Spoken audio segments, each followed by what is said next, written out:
Capítulo 2, Arriscava-se a acreditar. Esse é o segundo capítulo ou episódio daquilo que eu chamo de diário de criação, em que eu estou compartilhando os passos que eu dei da escrita até a edição e publicação do meu terceiro livro, que se chama A Sombra Sem Corpo. O meu objetivo é ajudar outros autores, trocar ideias com autores, com leitores, porque eu acredito que conhecer esse processo criativo e trocar informações sobre os processos de criação e de edição e publicação uns dos outros pode nos ajudar. No primeiro episódio, no primeiro capítulo, eu contei sobre a escrita da primeira versão da Sombra Sem Corpo, que na época se chamava ainda A Sombra. Esse texto foi publicado no meu blog, depois retirado, porque foi publicado numa revista digital de arte, e depois foi retirado porque a revista saiu de circulação. E aí então se tornou novamente inédito. Então eu me vi em 2023 com um original que eu tinha escrito no início de 2020. Eu tinha de repente um original na gaveta e as possibilidades do que fazer com ele. Eu me questionei se eu deveria escrever outros textos, outros contos, para fazer um livro com vários contos, mas eu queria muito que aquela história fosse tratada como uma história única, uma história especial, que tivesse um espaço só dela. Então eu decidi, como era um texto curto, fazer um livro ilustrado. Esse livro ele pode ser lido por crianças, mas ele não é pensado exatamente para crianças pequenas. Ele tem essa carinha infantil e jovial. Ele pode ser lido por crianças, pode ser adotado em escolas, mas eu continuava pensando em escrever e publicar para millennials, que era o que eu já fazia com poesia e agora estava fazendo com uma prosa. Em 2023, no final de 2023, eu voltei a trabalhar nesse texto.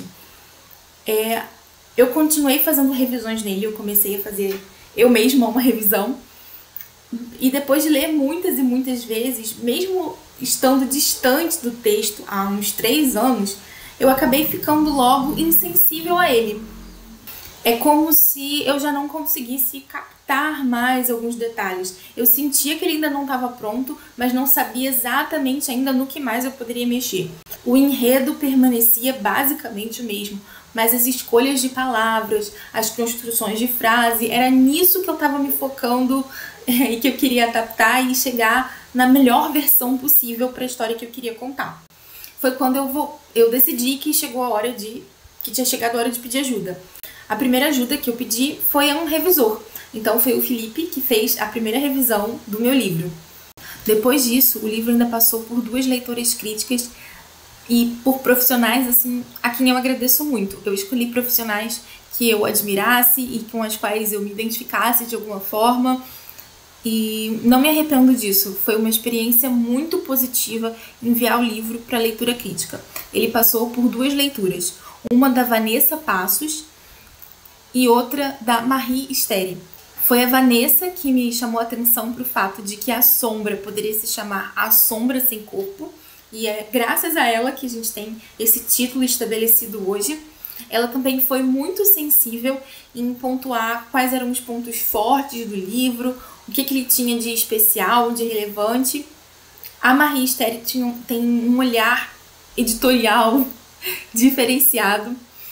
Ela foi muito valiosa, muito sensível nas observações dela, chamou outra pessoa para ler também o texto, o que deu ainda mais, possibilidades, e ela me fez uns apontamentos sobre o final da história, e que contribuíram muito para que eu desenvolvesse mais algumas cenas, reduzisse algumas coisas, e eu consegui dar um tom mais ameno, digamos assim, pro final da Sombra Sem Corpo, que eu não posso contar qual é, porque esse diário é livre de spoilers. Depois das leituras críticas, eu me senti muito mais confiante com o texto, eu me senti muito mais empolgada e eu sabia que agora a gente estava caminhando para o final da edição desse texto.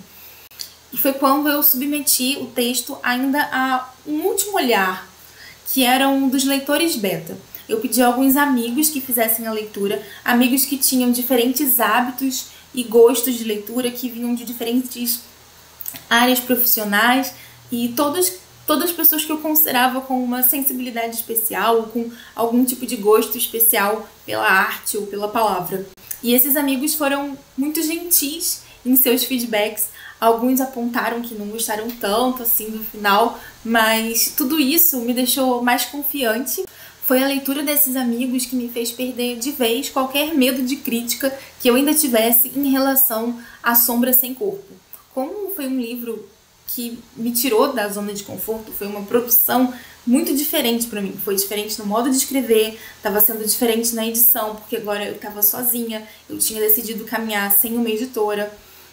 Ter todos esses passos foi importante para que eu me sentisse segura de continuar avançando no livro, sabe?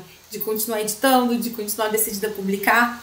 Quando eu enviei o livro para leitura crítica, quando eu enviei o livro para leitura beta, os leitores beta já tiveram acesso às primeiras ilustrações. Então, por mais que eu divida essa história toda do livro em episódios, em capítulos, para ficar assim mais didático, esse diário de criação, as coisas aconteciam mais ou menos em paralelo, meio emboladas, como faz parte em um processo criativo. Nem tudo é linear. Então, os leitores beta já tiveram acesso a algumas das ilustrações do livro e acho que eles deram um feedback bem completo por isso. E foi muito legal ouvir pessoas se identificando com uma personagem sombra e contando que choraram, e contando que acharam criativos, ou que já estavam recomendando o livro. Enfim, foi muito especial. Muito obrigada, leitoras críticas, revisor e leitores beta. Vocês foram fundamentais para que o livro saísse.